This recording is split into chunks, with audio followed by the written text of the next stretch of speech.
Kani gade ka Pati CCTV.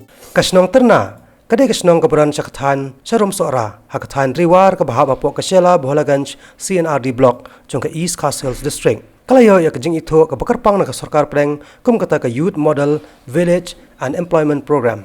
Ya kanila panbana ha ka jialang ka baralong ha ka South Tarik mataw banay, rempang, the Subdivisional Officer, jong ka Soara Civil Subdivision, u Ankit Kumar Singh, IAS.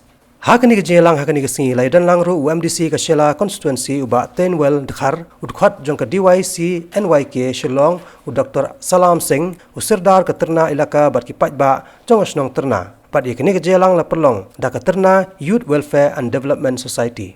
Hakani kesingi u Dr. Salam Singh ula penbanaru ya ki santali ki kam ba ka Tyrna Youth Welfare and Development Society kalala ban kentiu ki kam penrai hapo kani ke Shnong. But kini kikam kikentop ya ka skill training program on apiculture ne ka kam ringam ka rural tourism ka child education ka women health education but ka open defecation free.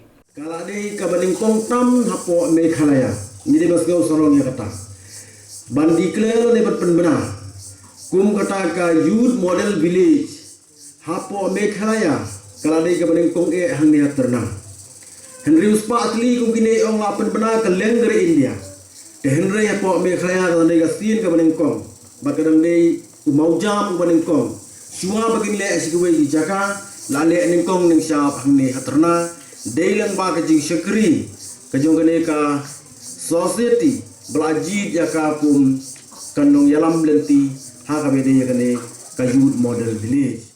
So now after getting to know all the history behind it, and I really feel proud to be standing here amongst you and honored to be a chief guest on this occasion, and it is indeed a historic day for Tyrna village. Second thing which I would like to say, that's a message from my side to all of you, is that model is a very broad word.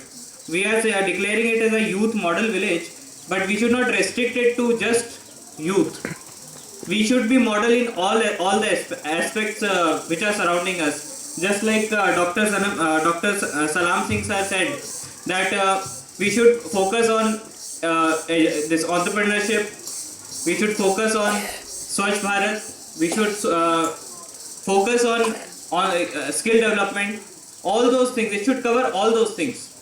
Then only we can say that we have developed as a whole.